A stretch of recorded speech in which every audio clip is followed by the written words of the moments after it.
Yan, so good day mga idol, no? So kasama po natin si Sir Bert ng 482 Game Farm. So nandito po tayo ngayon sa Tibagan, sir. Tibagan, Bustos, Bulacan. Pa-farm tour tayo ni Sir Bert. So si Sir Bert ay isa sa Team Escolin, yung mga pangmalakasang Escolin. I've been wanting this shit forever. I've been in the field with whatever they throw at me. Brush it off, pick myself up, moving on to the better. Hey. Ain't no errors, baby, it's a new era. I wake up early, feeling rich like I'm Kesha. I get to the paper, boy. Extra, extra. Fuck with me, you know that I got it. Come with me, let's take a trip to the islands. We up on the jet, we'll do more than just fly on it. Stand on that hill, you gon' die on it. Boom, boom. Baby, I'm not one of them, you should try on it. Miss me with all that, I'm on to the next. Fuck this up, I send you back to your ex. But good luck with that, this is big as it gets. Hey, let's see how you do under pressure. Let's see how you do under pressure. Give them a name to remember. Hey, let's see how you do under pressure. Let's see how you do under pressure. A moment can live on forever. So saan ba tayo pupunta ngayon, Sir Bert? Ito bali yung ano natin, yung breeding area. Dito yung mga broodcocks natin to. Dito yung mga breeding pens. Yan, breeding pens. Guys, mga mostly dito, Sir Bert, mga Escolin talaga. O 100% po. Siguro 95%. May konti lang sa mga kaibigan, may mga katulad nung lemon. Meron tayong kaibigan taga Pampanga nag-share sa atin ng lemon niya.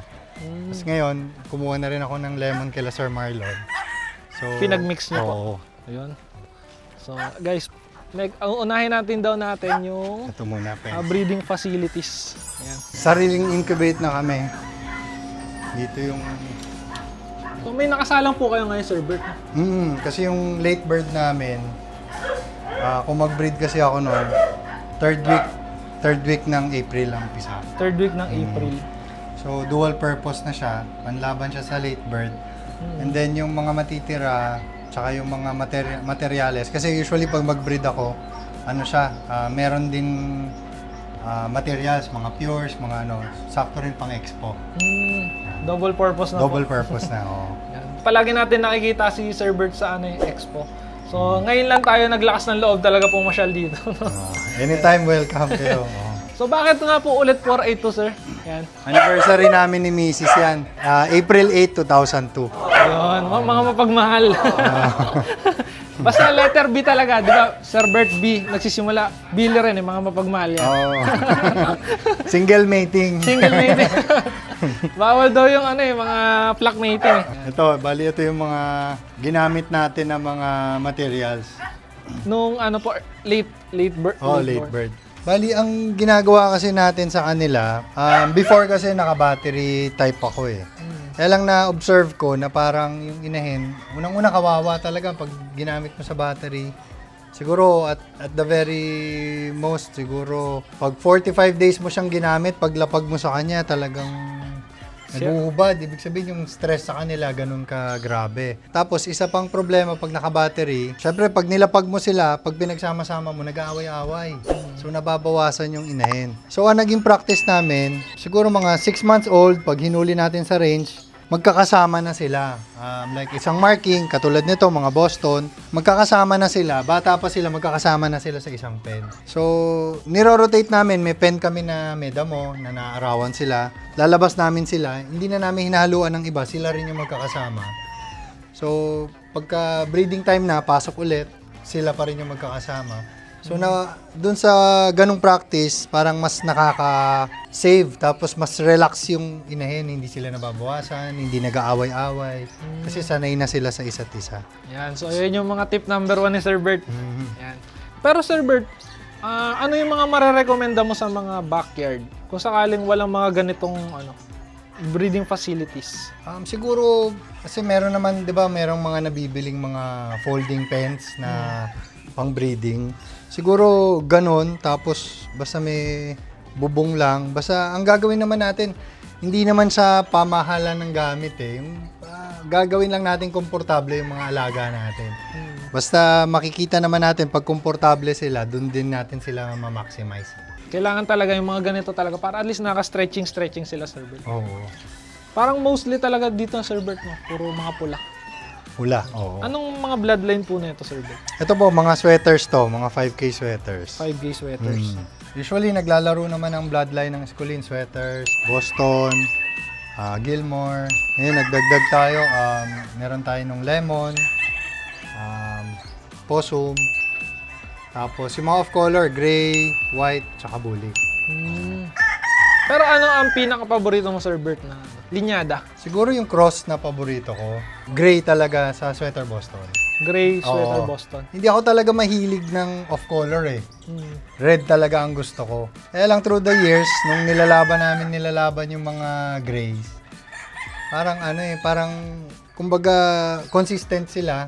Nagpapanalo, tapos basta yung pinapakita kasi nilang style nila, hindi masyadong flashy. Yung enough para manalo, tapos usually nananalo sila medyo malinis. Oo. Wag kang mapakinabangan pa sa next Oo, yun ang laban. So ano ba yung marerekomenda mo, Sir Bert, sa mga gustong magsimula? Mga unang panimula nilang linyada? linyada. So parang ang sa Team Escolin kasi talaga ang bread and butter natin is yung sweater Boston. Sweater Boston. So ano sila, complete fighters, magandang manok. Talagang lalo na yun sa mga balak mag-commercial breeding. So yun talaga ma-recommend mo kasi pag tinali mo siya na puro sweater Boston, makita mo talaga maganda. Magaling, tas kaya mo kaagad i-compete sa mga magagandang laban. So gwapo't magaling, Sir Bert. Oo, in short, yun talaga ang ano. Gwapo't magaling. So ito may mga puti rin po pala kay Sir Bert. Itong whites natin, galing to kay Will Jim D. Kay Sir Will Jim. Oo, kasamahan din natin sa Team Escolin. WDY. Kasi kahit na pare-parehas kaming Team Escolin, kumbaga may kanya-kanyang dinidevelop din eh. Tapos once na katulad to, na nakita namin na parang successful kay Will Jim, so sinishare niya rin sa ibang kagrupo. Ganun po siya ka-generous din talaga. Oo, lahat kami ano-ano lang. Ang sarap pala maging Team Escolin talaga. Iba yung pamilya ng Team Escolin. Kasi napakahirap niyan eh, yung mag-isa ka na i-breed mo lahat ng mga dapat mong i-breed. Iba na yung may kaibigan ka. Maganda yung hindi mo kayang i-breed lahat yan mag-isa eh. Kailangan talaga meron kang kakibat. Oo. Anong mga straight comb na to, sir? Ito sir, yung mga lemons. Ito yung mga lemons. Typical na lemon talaga, mabababa, diretso katawan, all straight comb. Mga pure din to, sir? Yes, oo. Parang mostly, sir, ng binibreed mo, pure. Oo, nag-ano kami, kasi like yung sweaters, nailalaban din namin siya ng pure.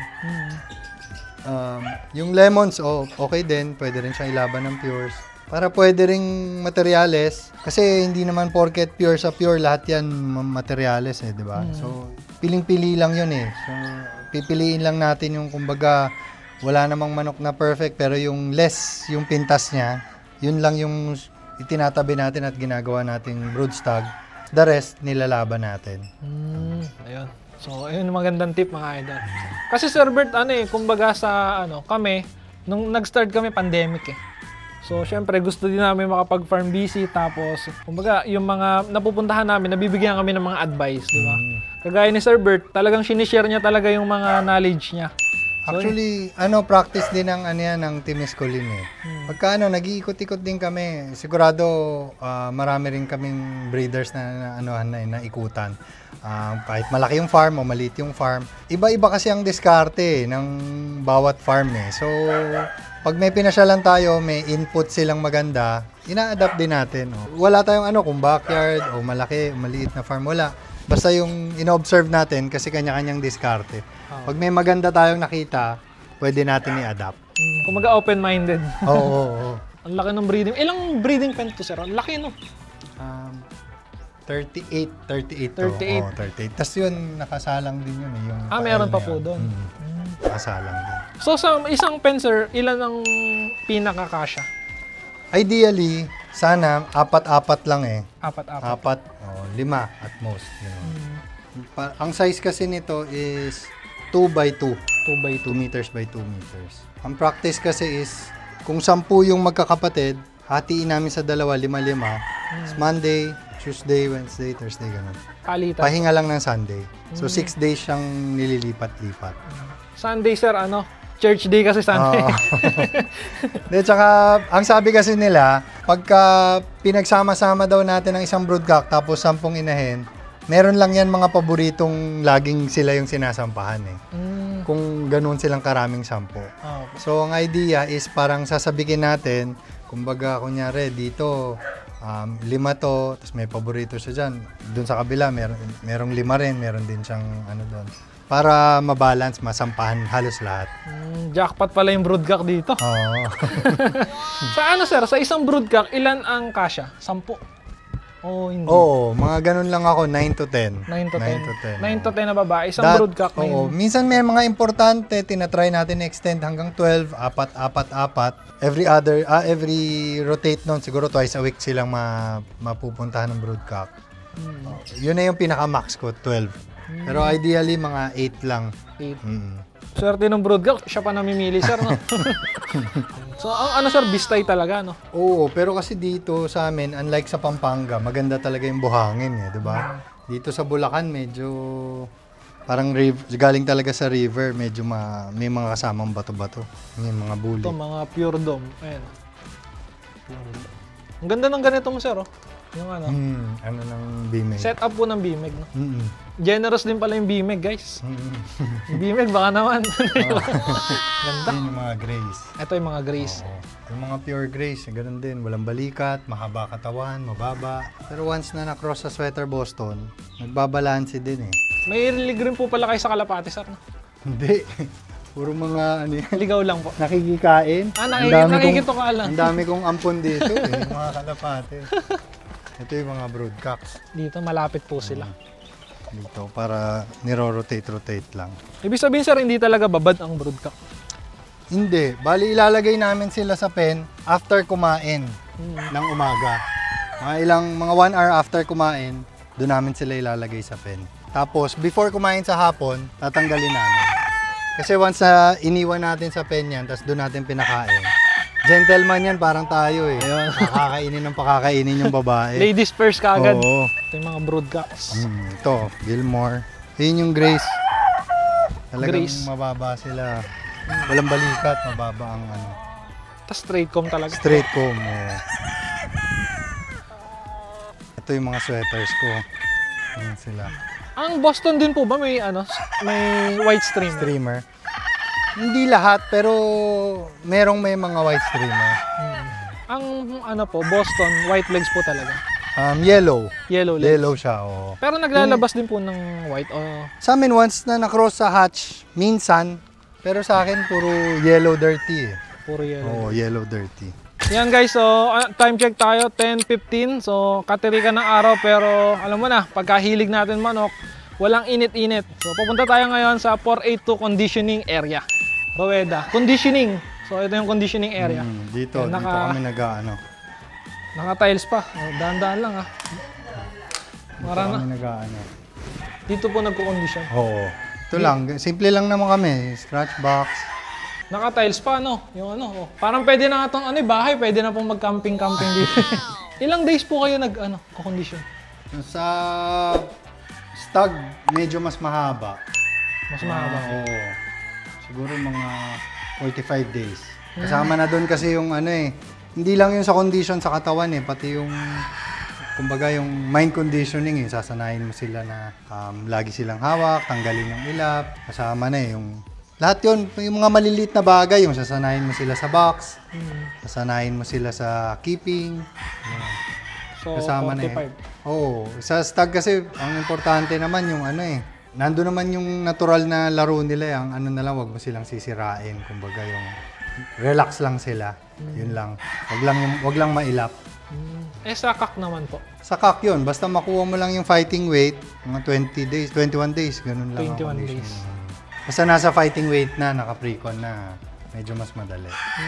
Kami kasi, ang practice namin, mga last week, wala nang galawan ng manok Parang palakad-palakad na lang kami sa rueda, paparelax. Kumbaga, pahinga nila yung 1 week before the fight. 1 week. Kasama na yung keeping doon. Bukod pa yung keeping, ibig ko sabihin, wala nang heavy training ng 1 week bago yung laban. Ang ganda ng ruweda. Nilakihan ko rin talaga yung size niya to adapt kasi dati ang mga ruweda maliliit lang lalo na sa mga probinsya, di ba? Opo. Pero ngayon kahit sa probinsya lalaki na ng ruweda eh. Kailangan sanay na yung manok natin ng gapangan na kumbaga yung walang giri na malayuan eh. Kaya kailangan mag-adapt din talaga. Opo. Anong sukat po nung 8 by 8 to. 8 meters by 8 meters. More or less 16. Maganda yung spacing. 16 laki? 16 pa. Pag nagpapailaw ka, mga 16. Marami-rami na rin po, ano? Oo. Pwede na, ano yung tumambay dito, sir, no? Tambay, chicken talk, di ba? Tapos shot ng konti. Umiinom po ba kayo, sir? Oo, umiinom din. Ano-ano lang. Konti-konti. Oo. Since 2013 pala, sir, no? 2013. Actually, 12 yan eh. 2012. Oo, kaya lang yung 13, yung sarili ko na yung ako na lang talaga nag-breed. Kasi dati, kasama ko yung father ko, dalawa kami nag-breed dun sa silang. Pero itong 13, yung sarili ko na. Solo na po. Oo, solo na. Tapos kayo na rin po nag-ano ng logo, sir, no? Nagpagawa ako sa isang kaibigan natin. Pinagawa ko lang yung logo. Simple lang para wala na yung manok-manok na ano. Tapos ito yung mga ano na, sir, oh. Yung mga Wala champion. na, hindi na ito na-update eh. 2020 yung last eh. Hindi na updated. So, yung 5 taon, baka mamaya mapuno na yan, guys. Baka mawala na yung picture ni Sir Bert pag nilagay lahat ng mga achievements. Hindi pa na-update ulit yung ano.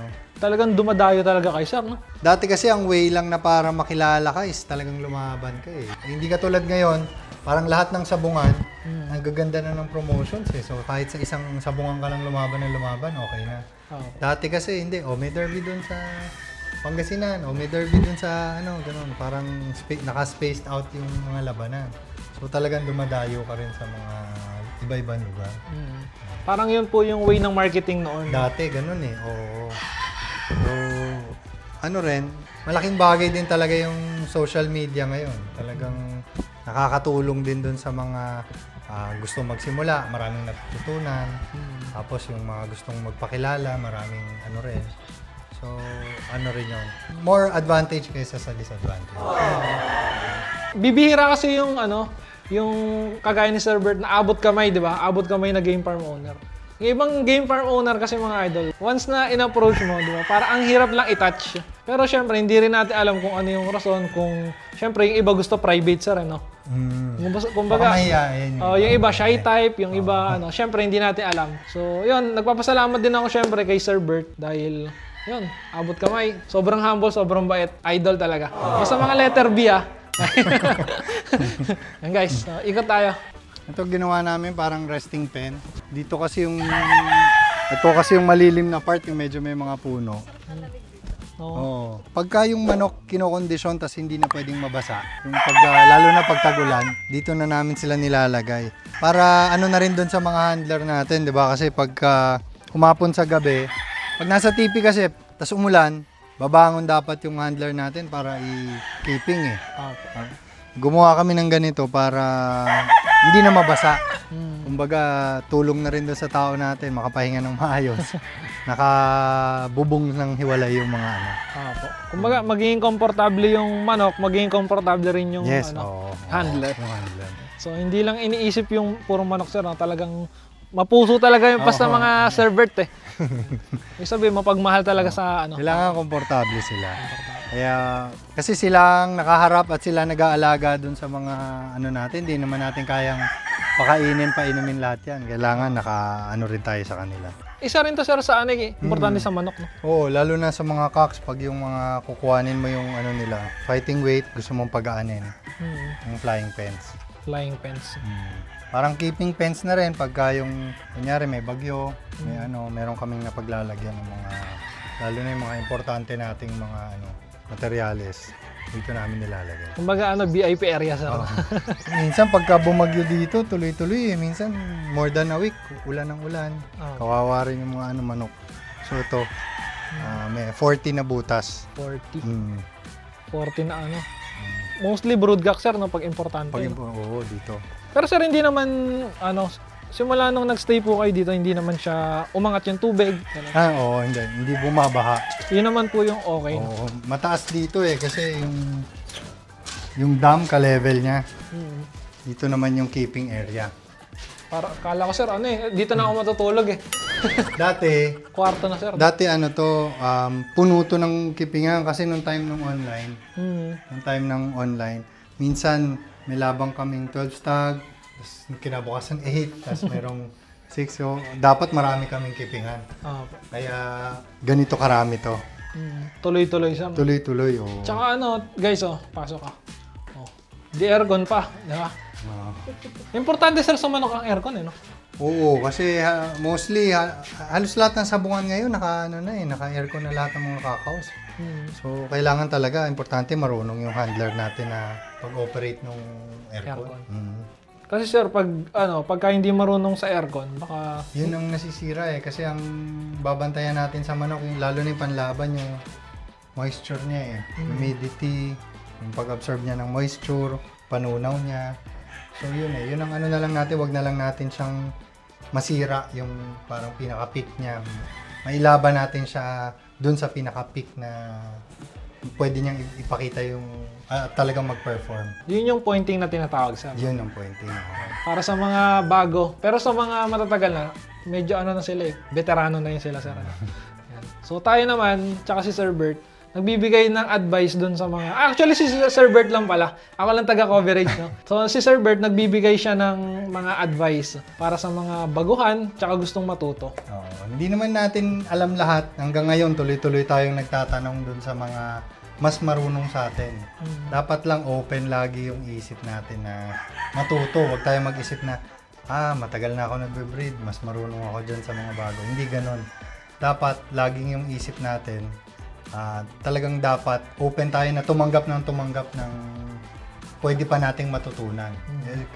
Regardless kung bago yung nagtuturo sa'yo, bagong breeder o bagong nagmamanok or matagal ng veterano, dapat bukas yung isip natin. Ayun, tama. Iba talaga Sir Bert. Yan mga idol, no? So papunta naman tayo sa pullet area naman. Pullet po to sir, no? Ito mga pullets. Ito sir, mga 4 out na to. Yes, oo. Ayan guys, so kung gusto nyong kumuha kay Sir Bert guys, ito yung mga pullet. 4 out na rin po yan. Dami. Yan, so mamaya, paano nga ba makontak si Sir Bert? Mamaya, i-interview natin si Sir Bert kung paano makontak ang 482 Game Farm. No? Yan, so maraming salamat po mga idol at syempre kay Sir Bert dahil sa farm visit natin. So marami tayong natutunan for today. So i-apply natin mga idol yung mga tinuro ni Boss Bert. So sana maging successful breeder din tayo kagaya ni Boss Bert. Maraming salamat sir sa pagpapalala. Anytime welcome guys. Papunta tayo sa Farm 2 ng 482 Game Farm dito pa din sa Barangay Tibagan, Bustos, Bulacan. At syempre, susulitin na natin ang interview together with Sir Bert Silid ng Team Escolin. Alright!